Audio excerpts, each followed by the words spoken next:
Hola, les doy la más cordial bienvenida a nuestro webinar Vice. ¿Qué perspectivas tenemos para este segundo semestre de 2024?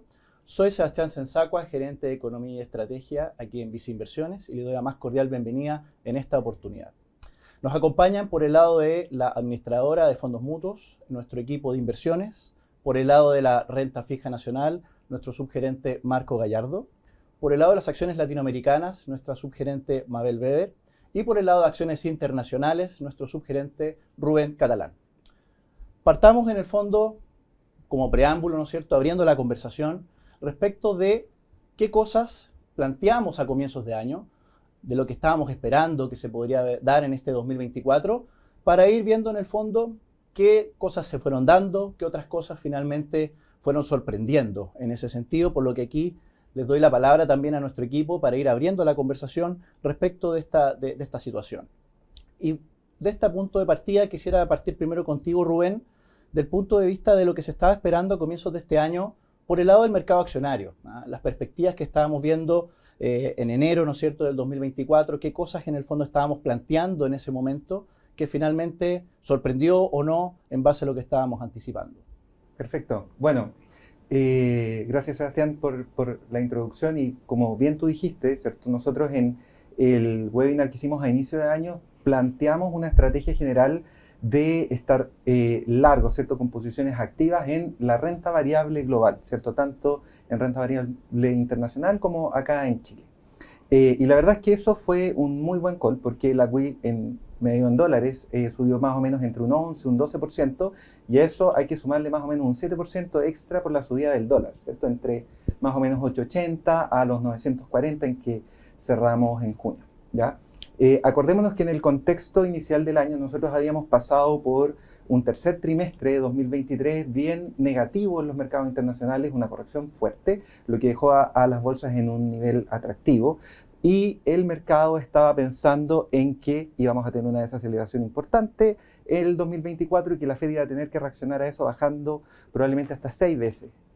Nosotros teníamos una visión, digamos, de bajas más moderadas, como efectivamente ha sido el caso. ¿Y por qué teníamos esta visión? Por una economía más robusta. Ya eso ha sido así y ese fue, digamos, el soporte que vimos en la renta variable, tanto internacional como local, en la primera parte del año.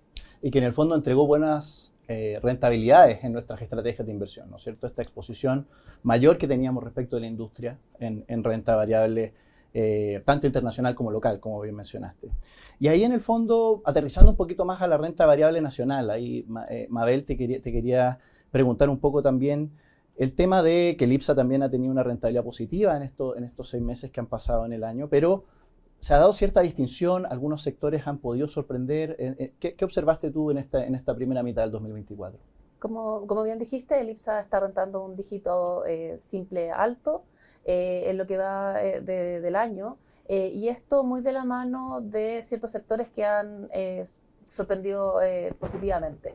Principalmente nosotros partimos el año con una visión más de demanda interna, de recuperación del consumo, con más foco en el sector retail que en supermercados, y eso pagó y ha permitido que nuestro fondo tenga una rentabilidad mejor que el IPSA. También con esta selectividad que logramos hacer en el fondo, podemos seleccionar acciones también de menor capitalización y que se benefician de la inversión minera, y eso también nos ha dado una mayor diferencia con respecto al índice, que sí han dado bastante bien también.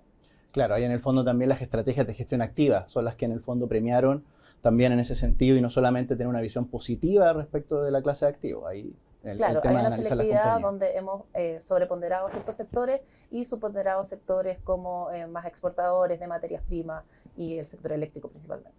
Perfecto, perfecto. Entonces, en ese sentido, el seco que tuvimos a comienzos de año de mayor renta variable entregó en el fondo sus réditos en el fondo por el lado de las carteras, ¿no? Por el lado de los portafolios recomendados y la gestión de los fondos. La visión partía con una situación económica positiva, ¿no? Hablamos de la renta variable. Falta hablar un poco de la renta fija, y ahí quiero conectar un poco también contigo, Marco, respecto de lo que pasó con la renta fija local, ¿no? La exposición que también nosotros, desde el punto de vista de comienzos de año, teníamos un sesgo positivo también, ¿no? Dentro de los portafolios también teníamos una visión favorable para la renta fija nacional, versus lo internacional. Ahí se dieron también temas de dólar, por ejemplo, durante el transcurso de este año, que también sorprendieron al mercado. El movimiento del tipo de cambio al alza. ¿Cómo viste tú el comportamiento de la clase de activos? ¿Si se dio diferenciación dentro de la renta fija? ¿Qué puedes decirnos al respecto? Sí, gracias, Sebastián. Efectivamente, en el caso de la renta fija local, en sí el desempeño, si bien fue favorable, no fue tan positivo, quizá como lo estamos mirando desde un comienzo. Yo te diría que en sí la variable que fue más desafiante de analizar durante el periodo, el dólar claramente. El dólar en general estuvo algo más depreciado de lo que estimamos desde un comienzo, y eso principalmente en respuesta a los diferenciales de tasa. Diferenciales de tasa que en general en Estados Unidos han mostrado un camino que es un poco más lento de lo que teníamos encauzado los primeros meses del año, donde en general pensamos prácticamente que a estas alturas del año ya iremos tener una cantidad importante de basis más abajo de los que tenemos actualmente. Y obviamente eso implica de alguna manera aquí en el mercado local un poquito más de inflación. Pensando en una canasta de bienes y servicios que hoy día está considerando un poco más de porcentaje de bienes transables, que tiene una mayor, de alguna manera, relación con el movimiento del tipo de cambio, y obviamente un escenario más inflacionario que de alguna manera sí ha capturado bastante bien la renta fija local, mostrando obviamente esa tasa de NUF corta con caídas importantes respecto a lo que vimos a comienzos de año. Sí, ahí en el fondo el tema de inflación ha sido otra arista que está también dando mucho que hablar ahora en el mercado y que vamos a conversar más en profundidad dentro de la presentación, ¿no es cierto? Lo que está pasando en materia de inflación local y el Banco Central. Y en ese sentido, el dólar, ¿no es cierto? El movimiento que ha tenido el tipo de cambio no deja de ser indiferente, lo que ha beneficiado a las inversiones internacionales, ¿no es cierto? Al evaluar esas inversiones internacionales en pesos chilenos, por la subida del tipo de cambio, se da un efecto adicional en el retorno por el lado de los activos extranjeros, al mirarlos por el lado del peso chileno, ¿no? Entonces, de ese punto de vista, algunas cosas se fueron dando, otras tuvieron algunas sorpresas, y ahora vamos entrando un poquito más de plano a lo que sucede para este segundo semestre. ¿Qué cosas en el fondo estamos viendo podrían ser relevantes a analizar y qué consecuencias puede tener en nuestras recomendaciones de inversión que vamos a abordar también en esta oportunidad? Entonces, sin más preámbulo, partimos en el fondo con hablar un poquito del contexto internacional, dar un poco de aterrizaje en las proyecciones, ¿no es cierto? Lo que hemos visto del punto de vista de cifras económicas en general es que ahora último se ha venido dando una cierta sorpresa un poquito más débil en el mundo. Estados Unidos con sorpresas un poquito más negativas por el lado del mercado laboral.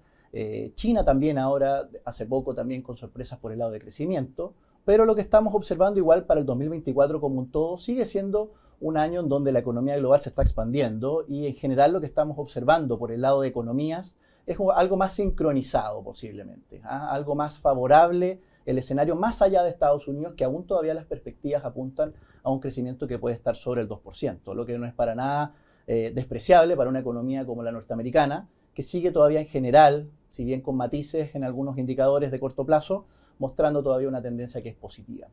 La otra historia que es relevante es lo que sucede desde el punto de vista de inflación, en donde también hay matices respecto de algunas economías que tienen proyecciones de inflación para este año más acotadas, otras que en el fondo están todavía por sobre los objetivos de los bancos centrales, pero aún así con una dinámica que en general sigue siendo para este y el próximo año de desaceleración de estas variables, una inflación que se va a ir moderando posiblemente hacia el 2025. Y en ese aspecto, por el lado de los bancos centrales, nosotros en Visa Inversiones seguimos sosteniendo una tesis de que posiblemente seguimos con un contexto de ajustes a la baja en las tasas de interés de estos bancos centrales a nivel global.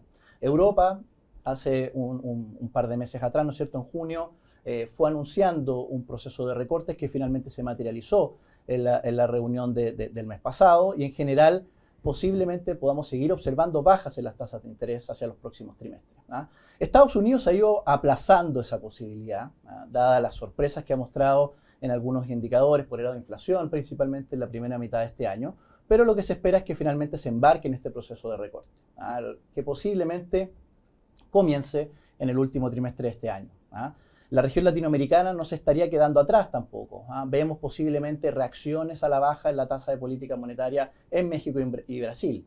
Y ni hablar de lo que ha hecho el Banco Central de Chile, que desde mitad del año pasado empezó con un proceso de bajas en su tasa de política monetaria. Por lo que vemos que aún el entorno económico conversa con un escenario en donde la economía global está creciendo, una inflación que se va moderando posiblemente hacia los próximos trimestres y de la mano con eso bancos centrales que posiblemente inicien o ya están embarcados en procesos de recortes en sus tasas de política monetaria, lo que debería contribuir a un escenario económico que se debería mantener positivo hacia adelante por menores restricciones financieras. Eso desde el punto de vista de marco global. Pero también hay que destacar lo que sucede desde el punto de vista de riesgos, ¿no es cierto? Lo que estamos viendo por el lado de eventos que pueden generar movimientos en las variables económicas y también por el lado de los mercados financieros. Y el hito principal que hay que estar monitoreando sí o sí es lo que sucede desde el punto de vista político, ¿no es cierto?, en este año 2024. Hemos tenido un año bien cargado de elecciones. Tuvimos elecciones en México hace un mes atrás, elecciones en Francia también, en economías desarrolladas, Reino Unido también, hace un par de días atrás en el fondo también. Entonces, el escenario político está marcando la pauta por el lado de lo que puede suceder con los activos financieros y es algo que hay que ir monitoreando, sobre todo lo que puede pasar en noviembre. Estados Unidos se embarca en una elección presidencial, la carrera presidencial está bastante intensa, por decirlo de alguna manera, y atentos, ¿no es cierto?, a lo que puede pasar con los debates hacia las próximas instancias, ¿no es cierto?, en este caso en Estados Unidos. Los eventos geopolíticos, tampoco hay que olvidarlos. La situación que está sucediendo en Medio Oriente, la redirección del transporte marítimo, ¿no es cierto?, que ya no está pasando mucho por el Canal de Suez, sino por el Cabo Nueva Esperanza, en el sur de África, ¿no es cierto?, esa redirección de rutas, en el fondo los costos asociados. Todo eso también puede tener consecuencias sobre los precios de las materias primas, si es que los conflictos geopolíticos nuevamente también escalan. Y por último, lo que es de índole económico, ¿no es cierto?, lo que sucede por el lado de China, por el lado de Estados Unidos, la situación que en el fondo sucede con la Reserva Federal, la reacción de política monetaria que puede tener en ese aspecto, también son elementos a considerar. Entonces, vemos en el fondo que hay eventos que hay que tener en cuenta del punto de vista político. Sebastián, conversaste de este escenario político y sobre todo específicamente las elecciones en Estados Unidos. ¿Cómo esto conversa con el escenario de baja de tasas que tenemos proyectado? Bueno, aquí en el fondo se va a dar, o se está dando, mejor dicho, dos historias por el lado de las tasas de mercado. Como bien mencionó Marco Gallardo y también Rubén, en el fondo lo que está pasando por el lado de la política monetaria y lo que estamos esperando también hacia adelante por parte de la Reserva Federal, por ejemplo, es que el proceso de bajas de tasas se puede ir dando, lo que puede impactar en las tasas medias y cortas, a lo mejor en los activos financieros, a la baja, lo que a lo mejor es un factor positivo para esta clase de activos. Pero lo que sucede desde el punto de vista fiscal por el tema político no se puede ignorar. Y eso afecta, en nuestra opinión, principalmente la parte de tasas más largas, lo que está sucediendo con las tasas a 10 años, 20 años, en donde ahí obviamente lo que se perciba desde el punto de vista de conducción de la política fiscal, tanto en Estados Unidos como también en otras economías del mundo, tiene relevancia en ese tipo de tramo. Entonces posiblemente tengamos una historia en donde las tasas cortas o medias sí se pueden ir moviendo a la baja y las tasas largas van a estar muy sujetas a lo que suceda con el entorno político, por lo que no necesariamente también se vayan moviendo de la mano a la baja con lo que pase con estas otras de plazos más cortos y medios, sino que pueden mantenerse o tener un poquito más de volatilidad, lo que en el fondo es algo que también que, desde el punto de vista de inversiones, vale la pena ir monitoreando y analizando si es que se dan algunas oportunidades. Y en ese aspecto, quiero conectar ahora para ir conversando con ustedes desde el punto de vista de lo que sucede por el lado de mercados internacionales. Las perspectivas que estamos viendo en ese aspecto por el lado de la visión de las economías a nivel internacional y qué estamos viendo en oportunidades y recomendaciones por ese lado. Así que Rubén, ahí te doy la palabra en el fondo para que nos vayas ilustrando en ese aspecto. Muchas gracias, Sebastián. Bueno, respecto a los mercados internacionales, me gustaría que nos concentráramos un poco en lo que estamos mirando acá en la diapositiva, ¿cierto? Tenemos el gráfico de la izquierda que nos muestra un poco el ritmo del crecimiento global en lo que han sido los últimos años, ¿cierto? Se puede apreciar bastante claramente el impacto que tuvo la crisis del coronavirus el 2020, el fuerte rebote que tuvo el crecimiento del 2021 y la desaceleración que ha venido en los años posteriores, ¿cierto? Y ahí me quiero detener un poco porque, como comentamos al inicio, ¿cierto? El mercado y en general la visión de las casas de inversión era que íbamos a tener una desaceleración en el ritmo de crecimiento bastante más pronunciada de la que se ha ido dando. Y como podemos ver en el gráfico de la derecha, ¿cierto? ahí la línea azul marca las expectativas de crecimiento para este 2024, ¿cierto? Entonces, a fines del 2022 o también inicios del 2023, estas expectativas se habían venido corrigiendo cada vez más a la baja, desde niveles que en sus inicios eran más bien cercanos al 3% y posteriormente fueron convergiendo más hacia la zona del 2,5%. Bueno, ¿qué es lo que ha pasado durante 2024 y un poquito cuál es la dinámica que estamos viendo hacia adelante, ¿cierto? Han habido bastantes datos que dan cuenta de la robustez del crecimiento, ¿cierto? El pulso de la actividad está bastante dinámico y en general se han ido corrigiendo de vuelta al alza estas expectativas. Y hoy día, para cerrar 2024, lo que espera el mercado es un crecimiento más bien cercano al 3% de vuelta, ¿cierto? Esto afecta no solamente las expectativas de actividad por el lado del producto, sino que también cuál es la utilidad que tienen las empresas a las cuales nosotros estamos accediendo, ¿cierto?, al comprar una bolsa internacional. Y como pueden ver en la línea naranja, ¿cierto?, la misma dinámica que se dio, digamos, con este rebote en las expectativas de crecimiento, también se dio por el lado de las expectativas de crecimiento de utilidad, ¿cierto?, que es uno de los principales factores que tenemos que tener en cuenta a la hora de querer comprar o no, o invertir en un mercado de renta variable local o global. Entonces, ¿qué es lo que nos dicen hoy día, digamos, las expectativas de consenso? Es que el crecimiento de las utilidades para las empresas del mundo está más o menos en la zona del 10-11%, ¿cierto? Se aceleró más o menos desde un crecimiento esperado cercano al 2% hacia fines del 2022 y hoy día hacia adelante se están viendo estos ritmos de crecimiento que son bastante más robustos y bastante más, digamos, atractivos, ¿ya? Ahora, el crecimiento y la dinámica de las utilidades es solamente una parte, ¿cierto? También hay que ver, y le hemos dedicado algunos comentarios a la trayectoria de las tasas, ¿cierto? Y en este gráfico está tal cual como les estaba planteando recién Sebastián, ¿cierto? La vista tanto de las tasas cortas como de las tasas largas. La tasa corta que estamos mostrando es la tasa de política monetaria, la tasa que establece la Fed, ¿cierto? Y que es el ancla, digamos, para todas las estructuras de tasas en la economía. Y, digamos, en la línea naranja, el otro extremo, digamos, una tasa más o menos intermedia larga, de un bono a 10 años emitido por el Tesoro, por el gobierno de Estados Unidos. Entonces, ¿qué es lo que se puede apreciar en esta gráfica que estamos mostrando desde el 2010? Bueno, primero que hoy día estamos en un nivel de tasas bastante altas, ¿cierto? Tanto las tasas cortas versus su historia como las largas están en niveles que, por lo menos dentro de los últimos 10, 15 años, no se habían visto, ¿sí?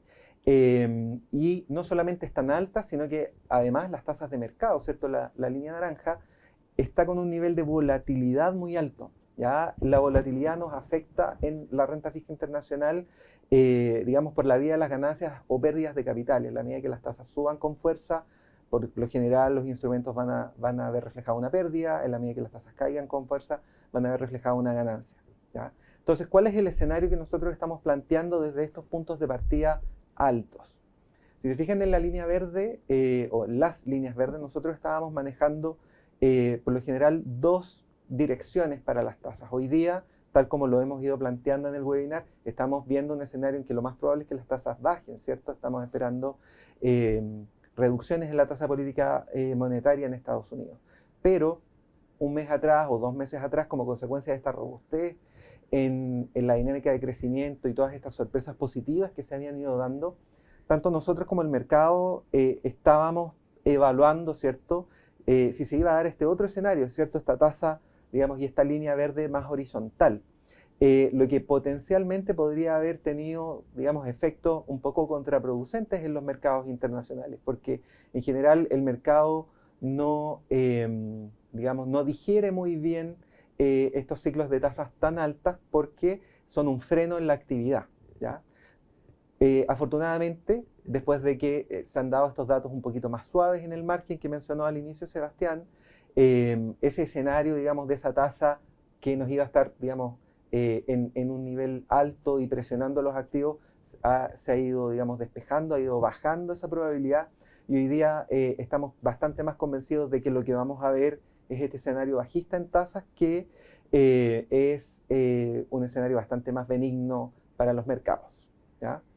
Ahora, vimos que desde el punto de vista de la actividad tenemos, digamos, la luz verde, desde el punto de vista de las tasas también tenemos una luz verde.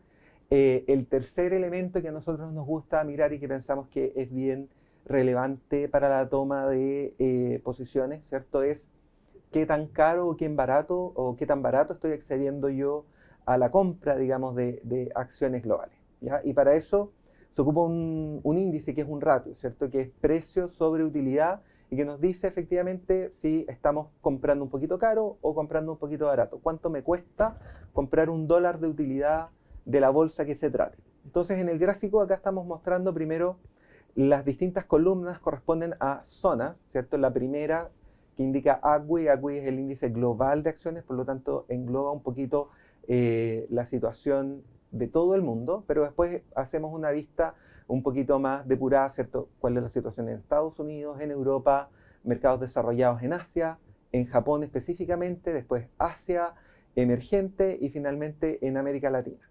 Entonces, ¿qué es lo que está graficado acá? La cruz, ¿cierto? Esa X que se marca en cada una de estas columnas indica el nivel de precio-utilidad que tenemos hoy día, ¿cierto? Y las zonas sombreadas se refieren un poco a la historia, ¿cierto? En dónde han estado durante los últimos 15 o 20 años. Entonces, ¿qué es lo que podemos ver acá? Primero, en general desde Europa hacia la derecha, ¿cierto? Los mercados desarrollados están con valorizaciones más o menos en torno a sus promedios históricos, ¿cierto? En la zona central de los rangos, sin mayores diferencias entre ellos, ¿cierto? Y niveles bastante, digamos, razonables que no son hoy día una preocupación para entrar a comprar.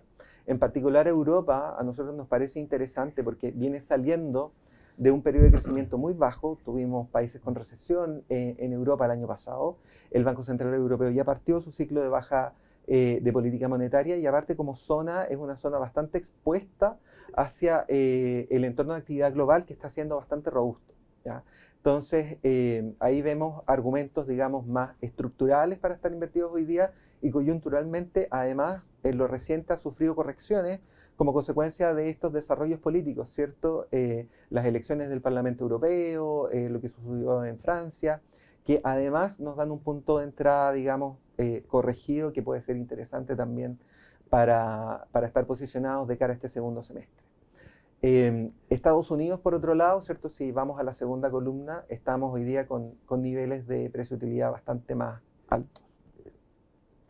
¿Qué es lo que está detrás un poco de esta situación en Estados Unidos? Es principalmente, digamos, hay un segmento de este mercado que tiene valorizaciones muy por arriba de la media y la generalidad, ¿cierto? Que son empresas que son conocidas como las Magnificent Seven o empresas del sector tecnológico y de consumo discrecional que tienen unas expectativas de crecimiento muy abultadas, tienen un ritmo de expansión muy fuerte.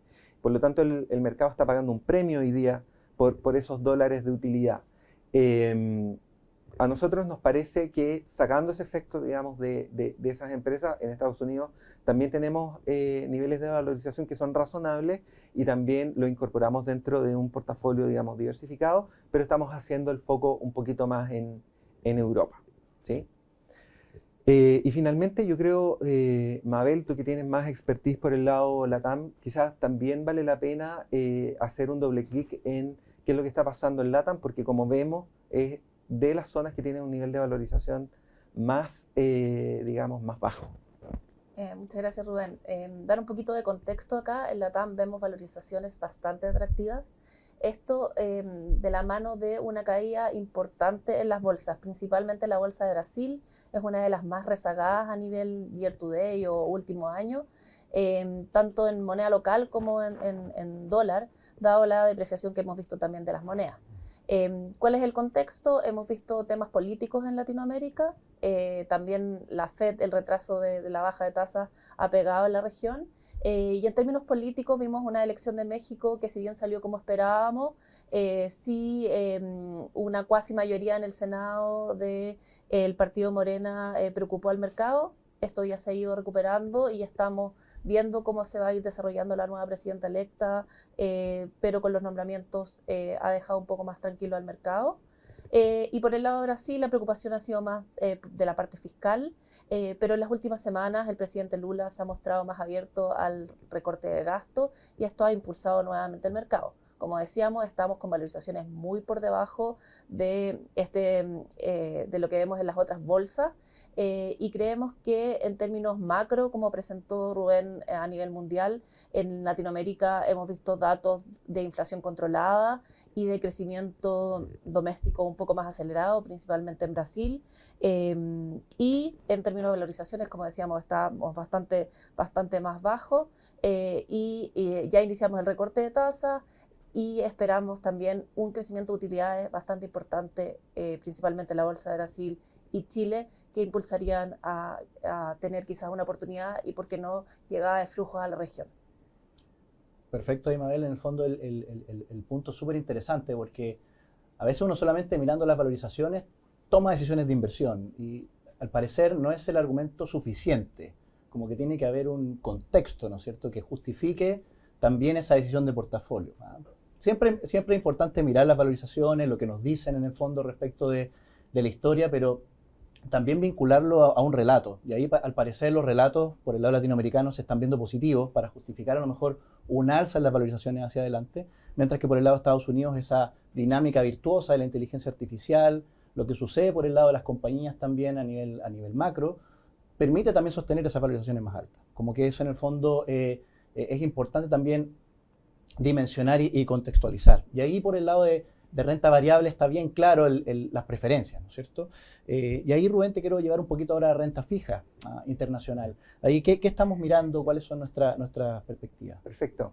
Bueno, en esta nueva diapositiva le vamos a hacer un zoom a qué es lo que está pasando en distintos segmentos de la renta fija internacional.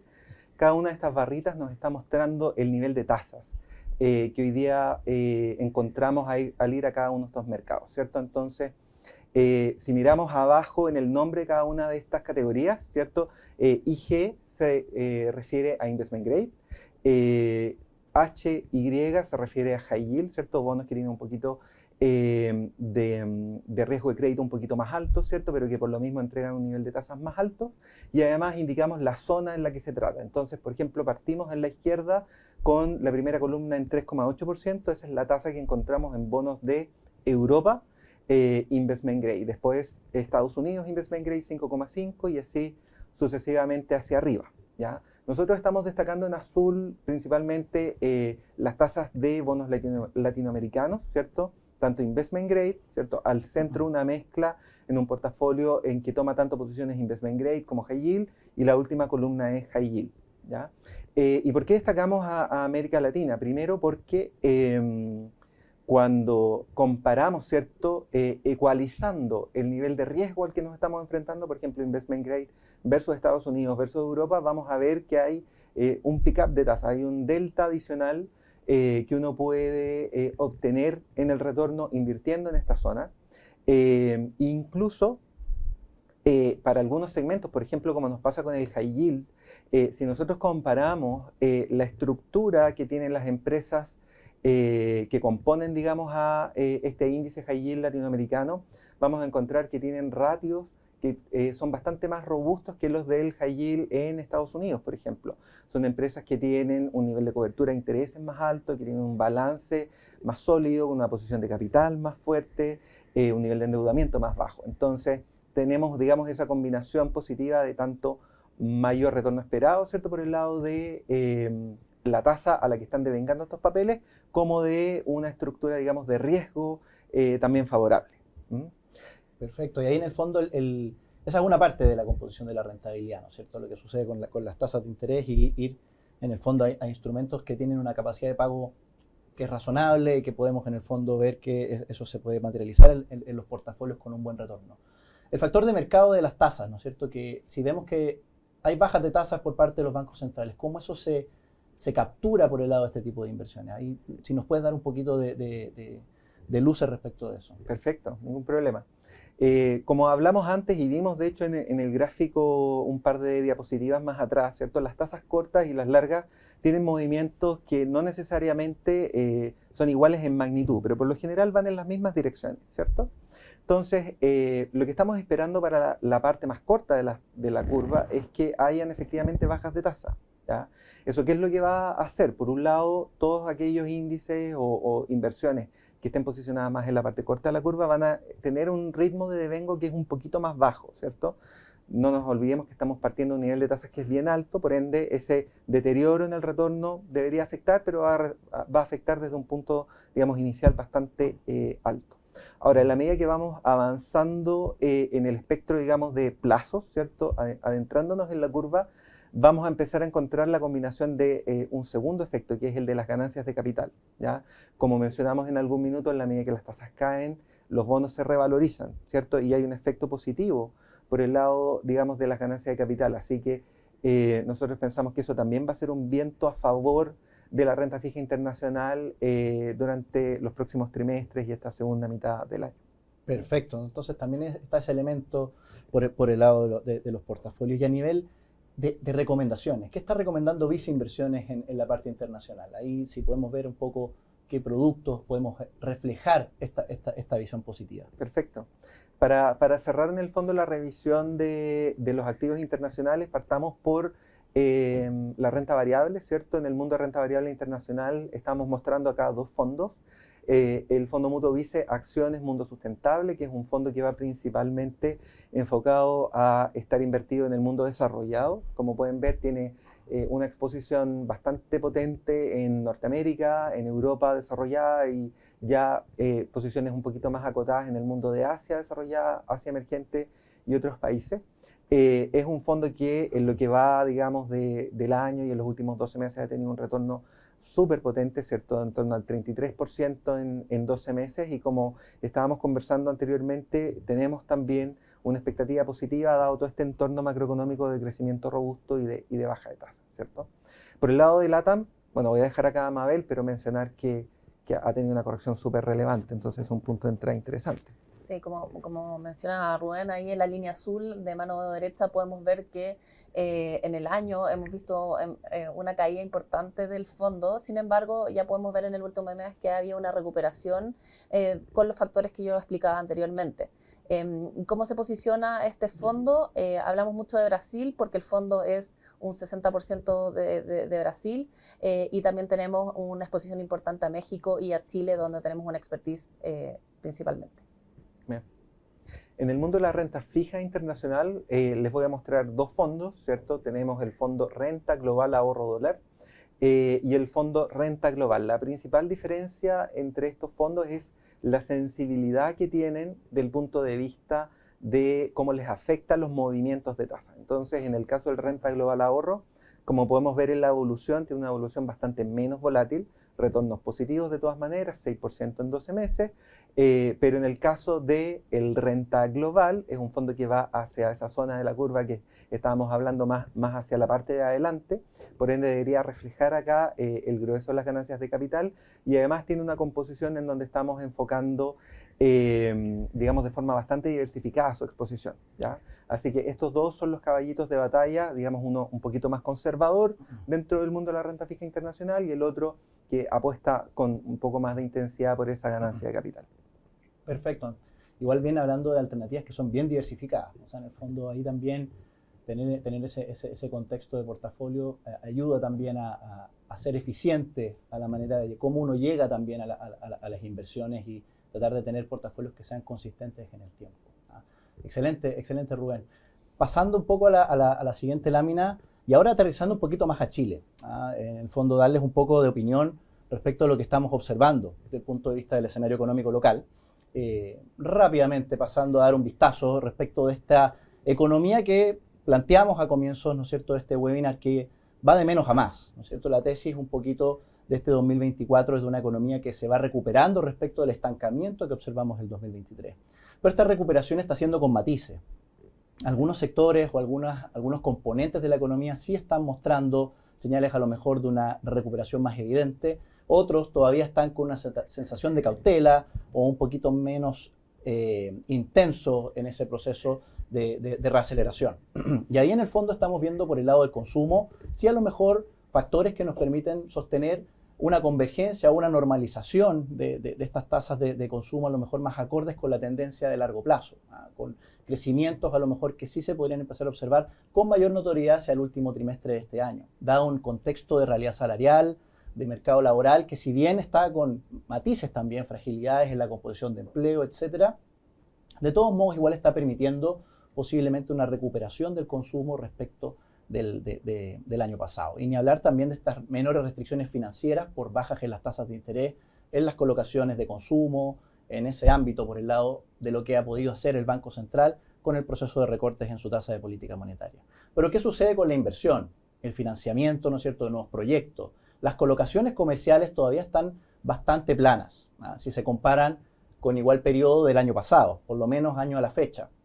La percepción de negocios ha aumentado, ha mejorado, se ha dado un menor pesimismo posiblemente respecto a lo que veníamos observando a comienzos de año, pero aún así no es una recuperación tan robusta que permita a lo mejor esperar una aceleración importante del financiamiento para nuevos proyectos. Entonces ahí estamos viendo posiblemente una situación de mayor cautela, de mayor atención para estar monitoreando hacia adelante. La otra novedad también es lo que sucede desde el punto de vista de inflación. Este en el fondo situación que estamos observando de mayor inflación en el corto plazo, posiblemente un IPC de julio que sea bastante alto por la actualización en las cuentas de la luz, ¿no es cierto? Todo este proceso de sinceramiento que estamos llevando en este tipo de componente de la canasta del IPC está generando mayor presión inflacionaria hacia los próximos 12 meses. En nuestra opinión, vemos que posiblemente octubre y enero también del próximo año tengamos ajustes por este componente al alza, lo que lleva a pensar de que la inflación posiblemente esté cerrando este año sobre el 4%, mientras que para el 2025 muestre un 3,6% del punto de vista de variación versus el 2024. Con eso, en el fondo, vemos que posiblemente la tasa de política monetaria del Banco Central de Chile ya ha bajado bastante desde mitad del año pasado, y los ajustes que podríamos esperar hacia adelante en este contexto ya son de categoría más bien marginal. Eventualmente podamos ver algún tipo de recorte adicional en las próximas reuniones del segundo semestre de este año, pero posiblemente ya el grueso ya se efectuó y el Banco Central también lo puntualizó, ¿no es cierto?, en sus últimas intervenciones. Entonces, con eso en el fondo vemos que posiblemente la tasa de política monetaria en Chile sigue todavía con un cierto sesgo a la baja. En Visa Inversiones estamos esperando que esta hacia el próximo año pueda estar bajo el 5%, 4,5% eventualmente en algún momento del próximo año, pero ya las magnitudes grandes ya las vimos de recorte. Entonces, con eso vamos a ver qué implicancias tiene para las inversiones nacionales, a lo que estamos viendo por el lado de la renta fija y la renta variable. Y por último, del punto de vista local, lo que ha sucedido por el lado del tipo de cambio. Esta sorpresa que tuvimos en el primer semestre del año, donde vimos una variación al alza del tipo de cambio local, llegando a niveles de 9,80 en algún momento de esta primera mitad del 2024. Y ahí el factor principal es lo que mencionaba Marco, ¿no es cierto?, lo que sucedía con las tasas de interés. La diferencia en tasas de interés entre Chile y Estados Unidos y el desincentivo que eso empezó a generar para un extranjero a traer dólares a Chile. Si es que las tasas acá empezaban a bajar, claramente para un inversionista extranjero que busca un mayor retorno en renta fija, por ejemplo, por tasa, y también viendo la volatilidad o variación que puede tener el tipo de cambio, si las tasas acá empiezan a ir bajando, hay un desincentivo a lo mejor para ese extranjero traer dólares acá en ese sentido para invertir, versus mantenerlo en moneda de origen. Y eso a lo mejor es lo que justificó esta alza en la primera mitad del año.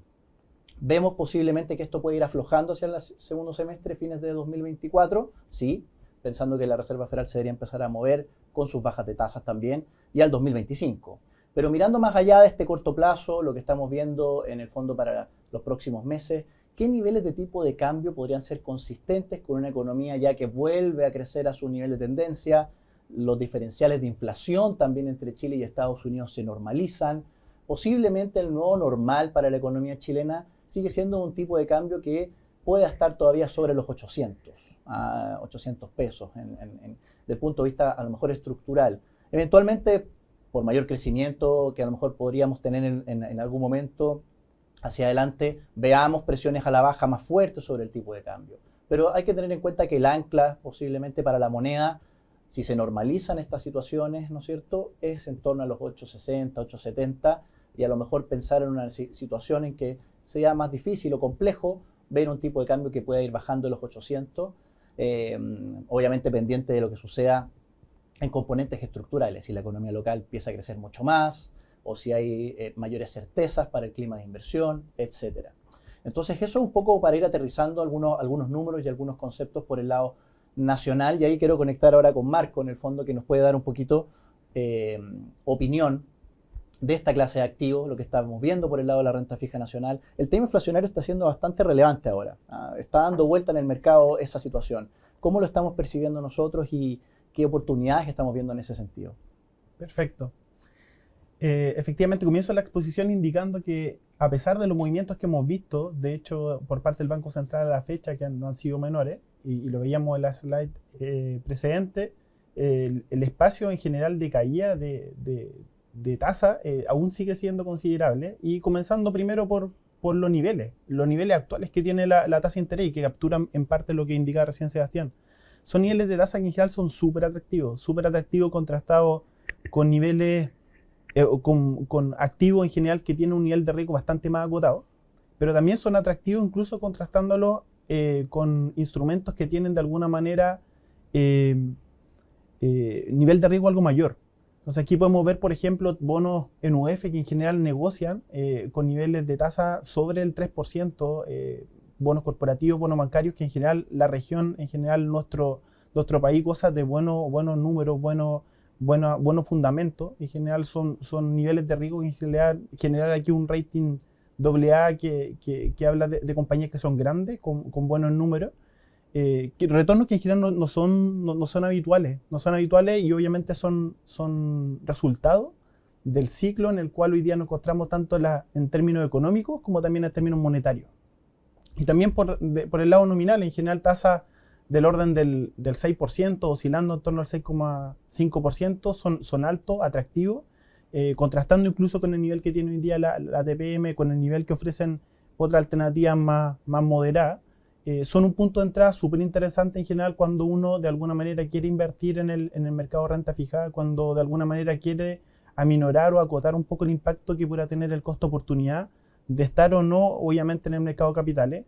Hoy día, en general, el nivel de tasa de alguna manera te motiva, te lleva, obviamente, a ser parte de esto, y obviamente el desertar, el no considerarlo, obviamente implica un costo de oportunidad, una pérdida que obviamente es sustancialmente mayor de no estar en ella.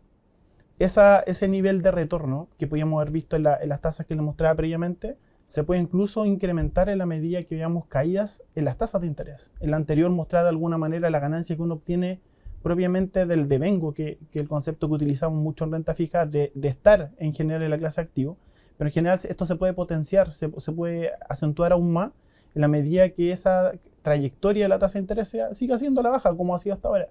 Aquí pueden ver un gráfico que obviamente destaca el periodo que vimos durante el 2019 al 2021, pero obviando quizá ese segmento. En general, el nivel que tiene hoy día la tasa de interés implica, al menos haciendo un ejercicio simple, de una caída en torno a 100 puntos base, para conversar un poco con el nivel promedio que hemos visto en general para ese periodo de tiempo. Y aquí estamos hablando de una tasa de bono soberano NUF. Citamos siempre o mencionamos tasa NUF porque obviamente lo que hoy día se negocia más se profundiza en el mercado de capitales, y a 2 años plazo, porque en general es donde hemos visto como vice en general, donde se han ido concentrando en general la inversión en lo más reciente. Entonces aquí vemos obviamente que ese atractivo obviamente se puede incrementar en la medida que las tasas de interés continúen cediendo. Y algo que le da un poquito de estabilidad también a las tasas de interés es todo el trabajo que hoy día está realizando el Ministerio de Hacienda con su programa de intercambio y recompra de instrumentos. El objetivo principal es primero mejorar el perfil de vencimiento, no concentrar tantos vencimientos quizás en lo más próximo, aplazar un poco obviamente los vencimientos para años posteriores, pero también es darle cabida a otro tipo de agentes, como en algún pasado tuvimos, como la agente extranjero, donde estuvieron de manera bien activa en el pasado, pero esa la medida se obtiene cuando tenemos un stock, una cantidad de títulos que sea considerable. Entonces ese es el trabajo que hoy día realiza el Ministerio de Hacienda en ese sentido, y aquí en este gráfico podemos ver cómo va ese trabajo y cuánto ha sido el impacto de alguna manera en cada uno de los activos.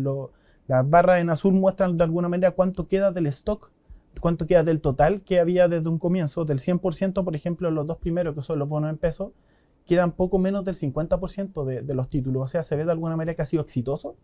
Ha sido, en general, de acuerdo a cada una de las operaciones que están descritas por los colores al lado izquierdo.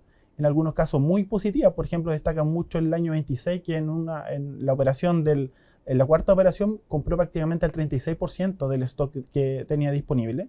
O sea, eso de alguna manera le da estabilidad, le pone un techo en general a las tasas de interés, porque sabemos que hay un agente, que en este caso el Ministerio de Hacienda, que está de manera activa participando, comprando este tipo de activos. Y por el contraste, y considerando el contexto que planteas sobre todo tú, Sebastián, los papeles en UF, esa pega está un poquito más rezagada. En el caso de los papeles en el año 25 solamente ha adquirido el 8% del stock total, y en los años 26 ha adquirido poco menos del 30%. Entonces, en general, ahí se ve que obviamente hay un espacio adicional. Vamos a tener el Banco Central adquiriendo este tipo de títulos en un contexto donde justamente este tipo de instrumentos son los más atractivos, son los que de alguna manera estamos considerando o de alguna manera buscan los inversionistas, producto obviamente de este escenario más inflacionario, dado por las tarifas eléctricas, pero en general por otros factores que deberíamos de alguna manera ver que se extiende obviamente ese atractivo en los meses siguientes. Y algo que en general hemos comentado también acá ya en las slides anteriores, esperamos que en general las tasas de interés en el exterior caigan. De alguna manera que veamos este ciclo, se inicia este ciclo bajista de la tasa FED en los meses siguientes, y en ese sentido la tasa local no puede quedar exenta. Vemos en general aquí, por ejemplo, que la correlación, el movimiento en general de las tasas locales con la tasa extranjera, sobre todo desde mediados de 2022 hasta ahora, es prácticamente muy similar, casi 1-1, y se ve que se mueven bastante a la par. Entonces, a la medida que veamos las tasas en dólares a 10 años cayendo, eso es muy difícil que de alguna manera no lo capturen las tasas locales o los bonos en pesos en el mercado chileno. Perfecto, entonces en el fondo sí hay una cierta interacción con la tasa internacional. Si vemos que también eso empieza a ceder también hacia fines de año, hay un componente de ganancia de capital que podría estar ahí. Y la apuesta de moneda o la posición de moneda parece que está bien clara, ¿no? O sea, viendo los factores de mercado. Y ahí, para resumir un poco, ¿cuáles son las bondades a lo mejor que estamos viendo por el lado de la renta fija nacional y qué producto posiblemente acá en Visa Inversiones tenemos para llegar a ese tipo de inversiones de manera amigable, simple y bien eficiente? Sí, perfecto. Reforzar justamente los 4 puntos. En general nosotros discutimos esto de manera permanente acá en Vice.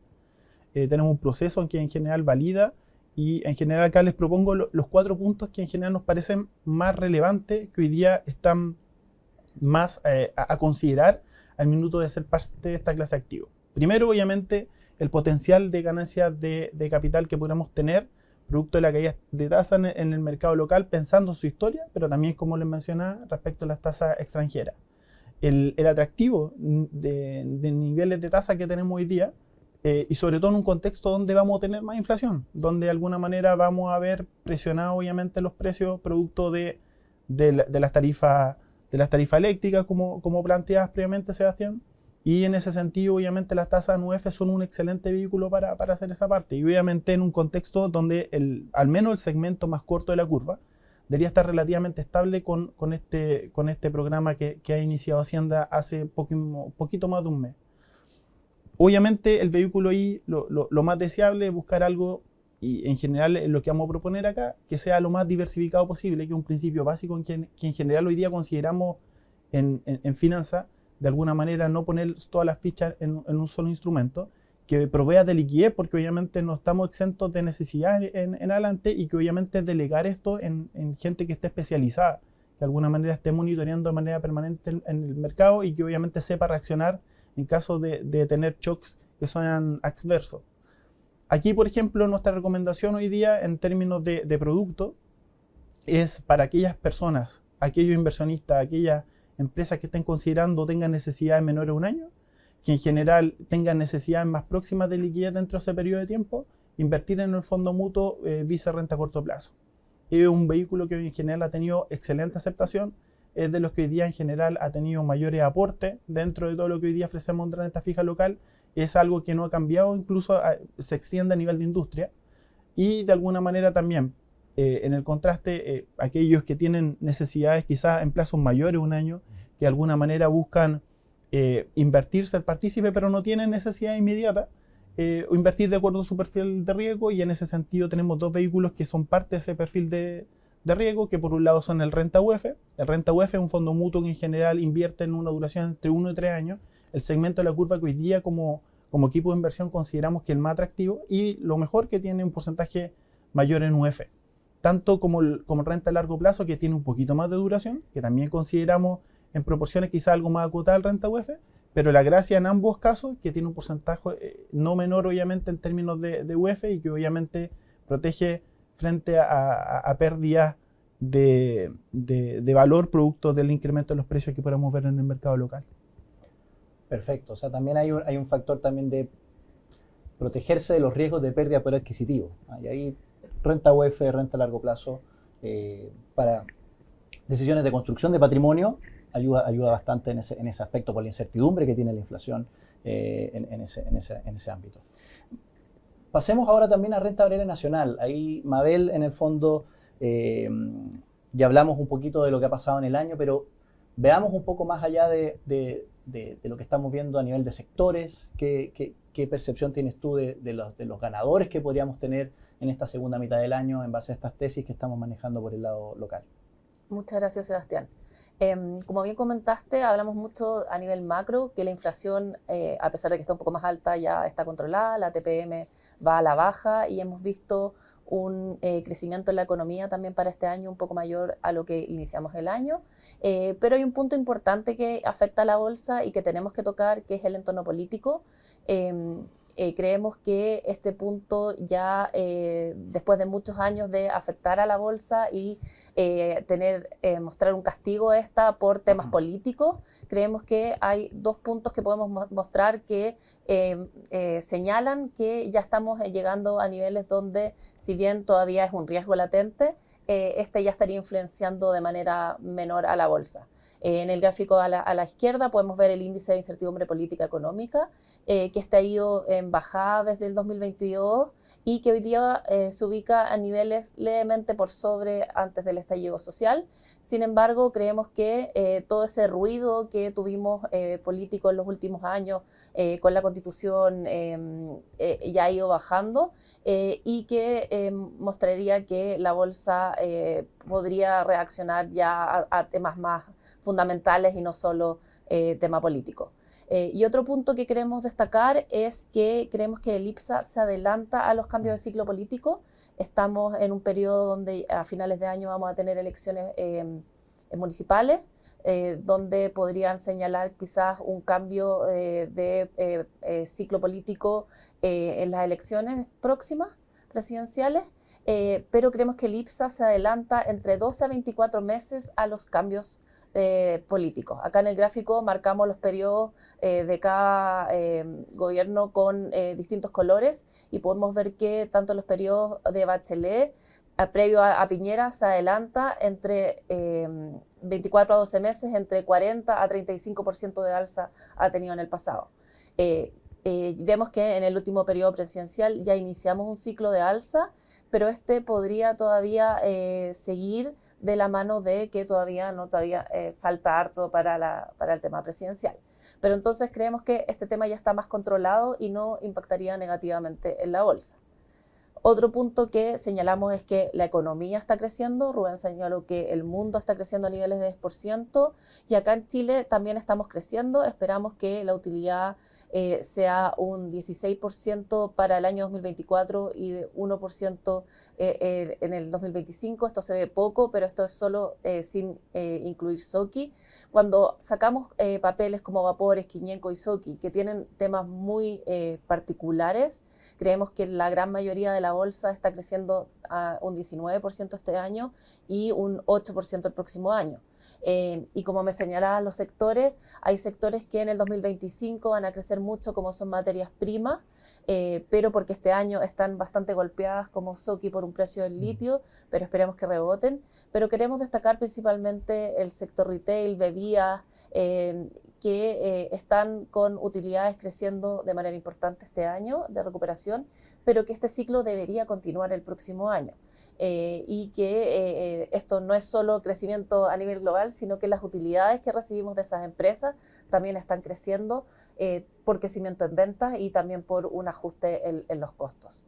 Y hay otros sectores, como los sectores más externos, como el sector transporte y forestal, donde esperamos una contracción. Perfecto, perfecto. Y ahí en el fondo, para ir también viendo a temas asociados a acciones, ¿hay algunas acciones en particular que te llamen la atención? algunas que hay que mirarlas un poquito más en ese sentido. ¿Cuál crees tú que está en ese radar? A nivel de la bolsa global, creemos que el IPSA se encuentra en valorizaciones atractivas, pero también destacamos ciertas acciones que tienen valorizaciones bastante más atractivas. A nivel general, como dijo Rubén, Latinoamérica está con valorizaciones bastante atractivas, pero Chile está cercana a niveles de 10 veces PU. Esto se compara con su promedio histórico más cercano a 13 veces y creemos que dado todo este impulso económico y este menor tema político, la baja de TPM, podríamos llegar a múltiplos un poco superiores que le darían un impulso a la bolsa. En términos de acciones, podemos ver que muchas acciones están descontadas. Acá en el gráfico a la derecha vemos todas las con barra azul que están con números negativos, son que se están transando con un descuento con respecto a su historia.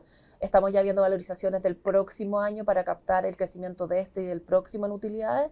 Y hay algunas que se ven más bien no con este descuento, pero más cercanas a sus promedios que han estado bien influenciados en los últimos años por caídas. Entonces, por eso podemos ver que, como te decía, el señor consumo está bastante descontado. El sector retail, si bien no vemos tanto descuentos, vemos que en los últimos años habían estado con valorizaciones o con crecimiento de utilidades más bajo y que deberían impulsar también a esto. Entonces, en general, creemos que estamos con una posición constructiva en renta variable local, tanto por temas de entorno político, política monetaria, y un tema que tangencialmente tocamos, pero es el precio del cobre. Esto es algo que en nuestras tesis de inicio de año no teníamos tan positivo y que creemos que este ciclo positivo de precios debería impactar en utilidades, en las empresas, y también podría llevar a una expansión de múltiplos y, por qué no, afectar un tipo de cambio un poco más apreciado. ¿Cómo nos estamos posicionando para hacer frente a esta mejor renta variable local? Con empresas en dinámica interna, y nuestra recomendación es el Fondo Mutuo Vice Acciones Chile Activo, donde podemos ver que en términos de composición tenemos un 23% del fondo en retail. Esa es una súper sobreexposición con respecto al IPSA. Acá favorecemos papeles como Falabella principalmente, también tenemos algo papeles de Ripley y en menor medida también papeles de supermercados como Cencosud. El sector bancario, hablamos de que las colocaciones no están creciendo mucho. Este es un sector que tenemos subponderado, pero pesa bastante en el índice, y acá estamos pesando casi un 20% en el fondo, donde tenemos nuestra favorita, que es el Banco Santander principalmente. Y tenemos dos sectores que pesan menos en términos del fondo, pero que son una sobreexposición importante, que son el sector construcción inmobiliario, donde estamos favoreciendo la acción de Salfacorp, y el sector transporte a través de la TAM. Cada una con temas distintos. Salfacorp más beneficiándose de la inversión minera y la TAM de una recuperación importante en los números y, por qué no, también de un listamiento posible de ALR próximamente. Creemos que el Fondo Mutuo Vice Acciones Chile Activo es un buen vehículo para exponerse a la bolsa. Acá nosotros tenemos alta selectividad y convicción en los papeles, y en el pasado hemos tenido retornos muy superiores sobre el IPSA. Acá, viendo la serie clásica, podemos ver que en el año sacamos una gran ventaja sobre el IPSA, y en periodos más largos esta ventaja se incrementa. Entonces, consistentemente creemos que tenemos un buen track record para poder hacer frente a esta buena recomendación que tenemos en renta variable local. Perfecto, o sea, también la gestión activa también aquí recompensa, por decirlo de alguna manera, en la gestión de los portafolios. Gracias, Mabel. Ahí, pasando ahora, ya hablamos de los activos tradicionales, ¿no es cierto? Lo que pasa con los activos financieros que uno puede invertir a través de una bolsa, ¿no es cierto? O lo que pasa por el lado de la renta fija a través de un fondo mutuo. Pero ¿qué sucede con este otro tipo de activos o inversiones que están acaparando también mayor atención por parte de los inversionistas, que son los activos alternativos? Todos estos que no transan en los mercados públicos, sino que son transacciones privadas en el fondo, y que tienen beneficios a lo mejor al incorporarlos en un portafolio diversificado, ¿no es cierto? Todo este beneficio que pueden incorporarse en un portafolio, dado que mejora por ese lado la relación de riesgo-retorno, dado que no son activos que se transan todos los días, no tenemos marcajes de precio constantemente, por lo que no está sujeto a los movimientos que tienen los mercados tradicionales por noticias que suceden puntualmente en un día y que luego se disipan, etc. Y también van de la mano, obviamente, por ese factor, que uno también les exige un mayor retorno esperado hacia adelante, por estar mayor tiempo invertido, por lo que hay una recompensa, por decirlo de alguna manera, en este tipo de inversiones por mantenerse más tiempo, sujeto también a un portafolio que es menos volátil. Sobre todo, también mirando, en el fondo, que las tendencias de mercado han ido tomando mayor atención a este tipo de inversiones, el crecimiento que se ha venido dando de compromisos de nuevos fondos para este tipo de compañías, ¿no es cierto?, tipo de financiamiento, etcétera, por el lado de los activos alternativos ha sido cada vez más relevante. Y aquí en el fondo miremos un poco cuál es la oferta que tenemos en Vice Inversiones para poder llegar a este tipo de compañías, a este tipo de productos. Nuestra parrilla de fondos semilíquidos, de Vice Inversiones, de fondos de inversión, en el fondo en donde no hay llamados de capital, uno puede invertir inmediatamente con un solo ticket, por decirlo de alguna forma, e involucrarse en las inversiones de este tipo de compañías, con ventanas de salida también para estos fondos, lo que hace mucho más amigable posiblemente la gestión de este tipo de inversiones. Y aquí creemos que tenemos una parrilla bien diversificada, bien atractiva para poder llegar a este tipo de inversiones en activos alternativos. Por el lado del private equity, el capital privado, ¿no es cierto?, participación en compañías que no transan en bolsa y que están en procesos de crecimiento o de implementación de nuevas tecnologías. Llegar a esas compañías antes que el mercado. Esa es la oportunidad y el atractivo que posiblemente ofrece este tipo de inversiones. Y nuestro fondo Vice Alternativos ofrece esa ventana, esa oportunidad. En deuda privada, por ejemplo, financiamientos a compañías directamente en Estados Unidos.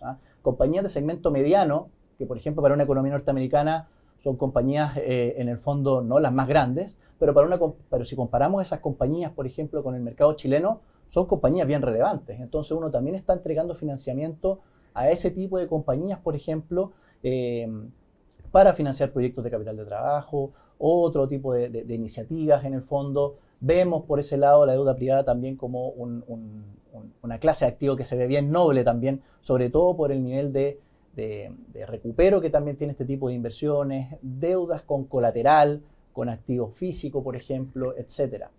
Vice deuda privada, fondo de inversión en ese aspecto puede ser la ventana para entrar a este tipo de iniciativas. Y por último, los activos reales, los activos inmobiliarios a nivel global.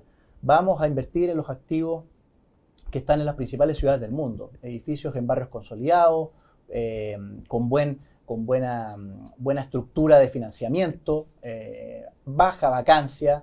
Este tipo también de inversiones también puede entregar estabilidad a un portafolio por el lado de la renta inmobiliaria, y Vice Rentas Inmobiliarias Global Fondo de Inversión es también una alternativa a considerar y complementa posiblemente un portafolio diversificado de buena manera.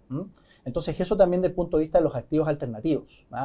Y pasemos ahora, luego de hablar de productos para cada clase de activo, cómo en el fondo esto entra en la oferta de valor que hay en Vice Inversiones. Y para eso queremos hablarles de perfiles. Hablemos de los perfiles, de cómo tratamos de diferenciar nuestra oferta de valor dependiendo del perfil de inversionista. Conversemos de los perfiles en ese aspecto para aterrizar un poco cómo podemos armar un producto simple, de fácil seguimiento, atendiendo obviamente las necesidades que puede tener cada uno respecto del grado de tolerancia que uno está dispuesto al riesgo, por ejemplo, de invertir a más largo plazo o buscar preservación de capital, por otro lado. Hay una diferenciación en ese sentido. Y ahí tenemos nuestra oferta bien simple del punto de vista de perfiles, en donde tenemos 3 perfiles: un perfil conservador, balanceado y agresivo, en donde la diferenciación principal es el grado de exposición a activos de mayor riesgo, mientras nos vamos moviendo en agresividad, por decirlo de alguna manera, y por el contrario, preservación de capital, por el otro lado, en un perfil más conservador. Y ahí quiero darte el pase, Rubén, en ese sentido, de cómo podemos, de una manera directa, sin mucho preámbulo, invertir de acuerdo a nuestro perfil. Bien, lo que estamos mostrando acá en la diapositiva es un poco la oferta de fondos mutuos balanceados que tenemos en el Vice. Estos fondos son fondos gestionados por todo el equipo de inversiones del banco, por ende reflejan un poco las mejores ideas que hay adentro de cada uno de los activos. Están respaldados, por ejemplo, por todo el equipo que tenemos de seguimiento de emisores para todo lo que es inversión en América Latina, ¿cierto? Un equipo de 10 personas. Está respaldado por los equipos, por ejemplo, de riesgo, que están usualmente revisando que tengamos las exposiciones correctas y adecuadas para cada perfil, etcétera. O sea, se benefician de toda la infraestructura que tiene el Vice para poder darle el mejor producto, digamos, empaquetado a cada uno de los clientes y que puedan cumplir sus objetivos de riesgo y de retorno, ¿cierto? Y para entenderlos de una forma simple, cada uno de estos fondos va a tener una capa de alternativos, ¿cierto? Que toma más o menos el 5% de la cartera.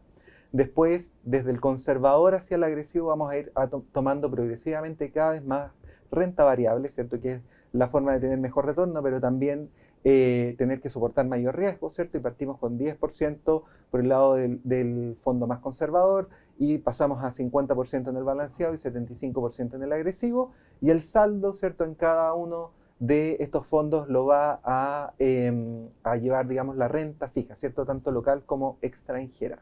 Importante es que ustedes sepan que como nosotros estamos viendo siempre en los mercados atentos a las cosas que están pasando, buscando oportunidades, pueden variar estos porcentajes, ¿cierto? Y por eso se muestra este rango más o menos 10%, en que vamos a, por ejemplo, aumentar la renta variable en, digamos, cada uno de los montos que corresponda al perfil, si es que vemos que es un año positivo para la renta variable, o al revés, vamos a intentar protegernos si pensamos que es un año que va a ser más bien de correcciones, asignándole un porcentaje un poquito más alto a la renta fija, ¿cierto?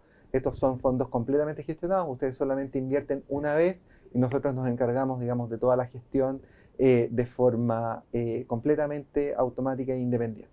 Claro, esto como que alivia un poco el tema de no estar todo el día uno personalmente gestionando, ¿no es cierto? Sino que se cede la gestión a un equipo experto que en el fondo está monitoreando constantemente, mitiga los riesgos, ve oportunidades y eso en el fondo facilita mucho más el seguimiento también de este tipo de inversiones. Pero sabemos que no todos somos iguales, todos no nos guiamos en el fondo por esas mismas preferencias. Algunos quieren tomar un poquito más de las riendas posiblemente sobre sus inversiones, si lo queremos ver desde ese punto de vista. Y también en ese aspecto, en Vice Inversiones, tenemos portafolios de fondos, ¿ah? En donde las recomendaciones que hablamos recién con nuestro equipo de expertos de fondos como el Vice Acciones Mundo Sustentable, Vice Acciones Chile Activo, Renta UEF, Renta a Largo Plazo, se incorporan empaquetadamente posiblemente o con cierta diversificación para cada uno de los perfiles. Por lo que también si es que uno tiene la intención de ser más bien el que guía o maneja este tipo de portafolio o inversiones, está esta alternativa también, ¿ah? Con mayor grado de sofisticación, también incorporando fondos de inversión por el lado de los activos alternativos. Y aquí obviamente, como mencionaba Rubén, aquí la principal diferenciación posiblemente de los perfiles es el mayor o menor grado de exposición a renta variable, ¿ah? Porque la composición de alternativos estructuralmente tiende a ser la misma, obviamente con matices. Hay fondos obviamente para un perfil conservador que creemos agregan más valor, como la renta inmobiliaria o la deuda privada, mientras que para perfiles más agresivos se diferencia un poquito más con exposición al capital privado o el private equity, ¿ah? Pero ahí en el fondo está un poquito más ese juego en donde uno tiende a ser más bien el gestor o el que mueve las inversiones versus la alternativa de un fondo balanceado, pero que buscan el objetivo similar de mayor retorno, construcción de patrimonio en el tiempo y mitigar los riesgos que puedan venir en el horizonte. Entonces eso, del punto de vista de una oferta que es bien diversificada, creemos que hay oportunidades en este segundo semestre por el lado de los mercados, ¿ah? Hay que estar atentos respecto a lo que sucede desde el punto de vista político, ¿no es cierto?, en Estados Unidos y también en Chile. O sea, la situación local también amerita mucha atención y vemos que hay oportunidades en las distintas categorías, ¿ah? Por último, los quiero dejar invitados a revisar y escanear también nuestro código QR que está ahora en la presentación, que los va a llevar a una encuesta breve, en el fondo, para saber la opinión de ustedes respecto de esta instancia, qué opinan en ese sentido por ese lado. Para nosotros es muy importante tener el feedback de ustedes, la opinión que nos pueden entregar por el lado de cómo podemos mejorar estas instancias de cara a ustedes. Soy Sebastián Sensacua, gerente de Economía y Estrategia, aquí en Vice Inversiones, y damos por finalizado este webinar. Espero verlos nuevamente en otra oportunidad. Que estén muy bien.